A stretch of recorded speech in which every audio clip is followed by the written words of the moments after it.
Hello! Today we will be working on enhancing classroom lessons with different academic frameworks. Today's lesson plan will be a United States history focused lesson plan about child labor. Think back to moments that captivated you as a student.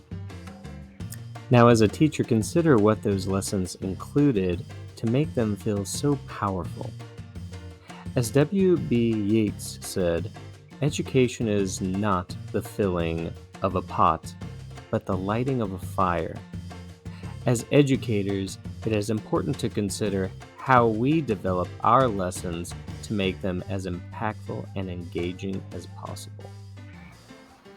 To better empower us as teachers, it is important to study the models and frameworks that empower us for creating educational content. Our journey today will investigate one of these frameworks that will help us develop training using Gagne's 9 events of instruction. We will learn to implement all 9 steps into the lesson planning process. And we will see how a lesson can be transformed from one version to another through this process. Consider this. How do you currently structure your lesson plans? Take a moment, create a list, and contemplate all of the essential elements you typically have in a lesson plan. Many theories and frameworks educational professionals use to structure their lessons include the following: standards and objectives, essential questions, assessments, instructional strategies, a resource list, and even teacher reflections. Knowing what to put in your lesson is essential for its success. Consider a traditional lesson plan structure. Though there may be many formats and minor differences, they all ask educators to include similar information. Still, with so many lessons to develop on a regular basis, it can be difficult to keep track of what is needed for each lesson. Gagne's 9 events of instruction provides a list of 9 events that are crucial for every lesson to be successful. These events are not to replace any other theoretical frameworks such as Bloom's taxonomy, Robert Marzano, or the universal design for learning. Those theories investigate other theoretical framework needs and standards required for student success within a lesson. Gagne's 9 events speak to the heart of the lesson itself and how it is structured. Let us take a look at our main example of United States history and child labor to see how this lesson matches up with Gagne's 9 levels of instruction. Please pause the video and take a look. Gaining the learner's attention is the first step of this process. In this lesson, the topic itself of child labor and photojournalism is captivating. However, an activity explicitly created to gain the attention of the learner to start the lesson is not explicitly mentioned yet. Gagne's second event is to inform the learners of the learning objectives.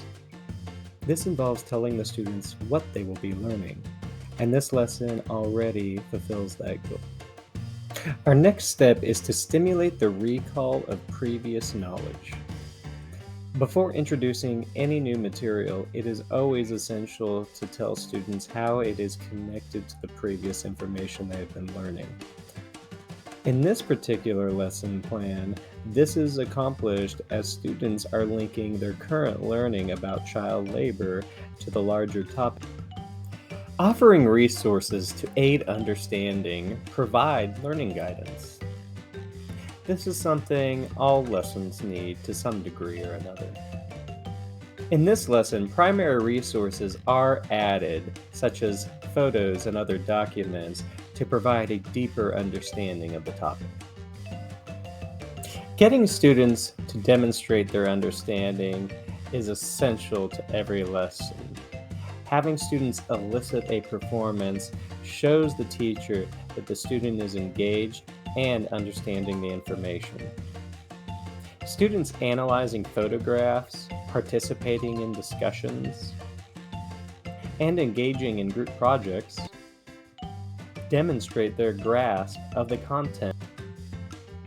Providing feedback is very important so that a student can evaluate their own performance and see how they match up in achieving the lesson objectives.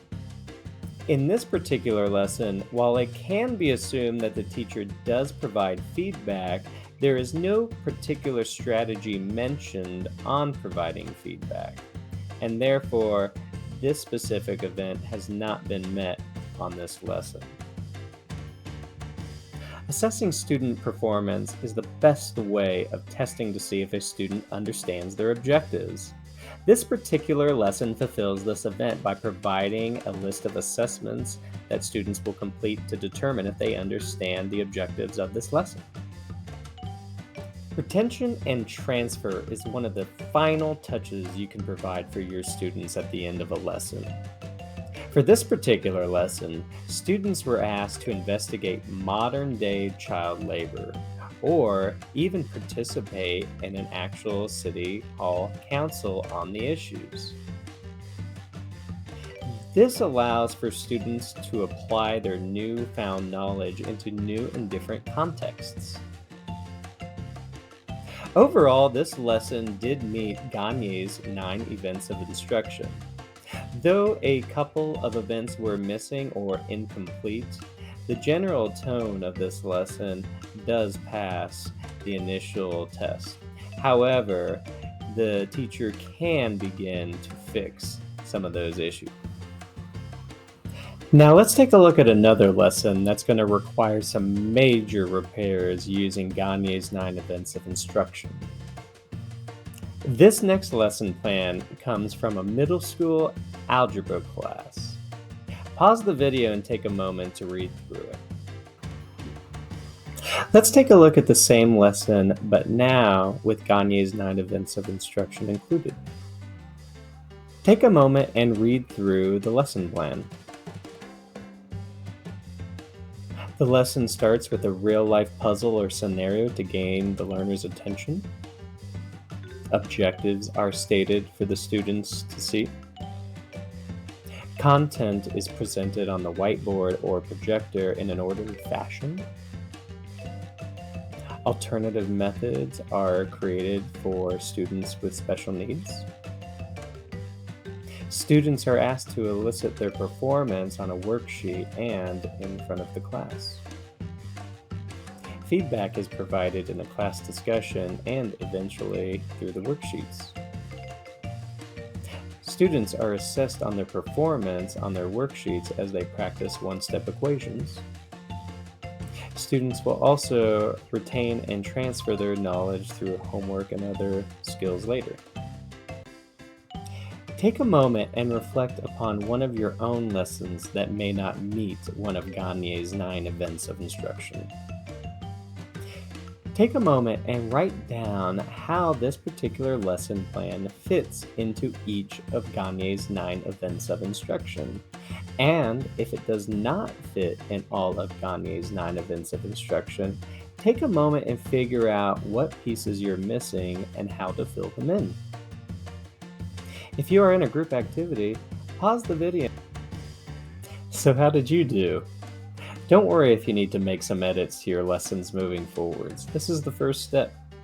All you need to do is to continue following those 9 events of instruction and you'll be successful. Now, let's see what we know so far about Gagne's 9 events of instruction. Take a moment to consider and answer these 5 questions. What is the primary purpose of Gagne's first event of instruction? How does letting the students know their objectives set the stage for the lesson?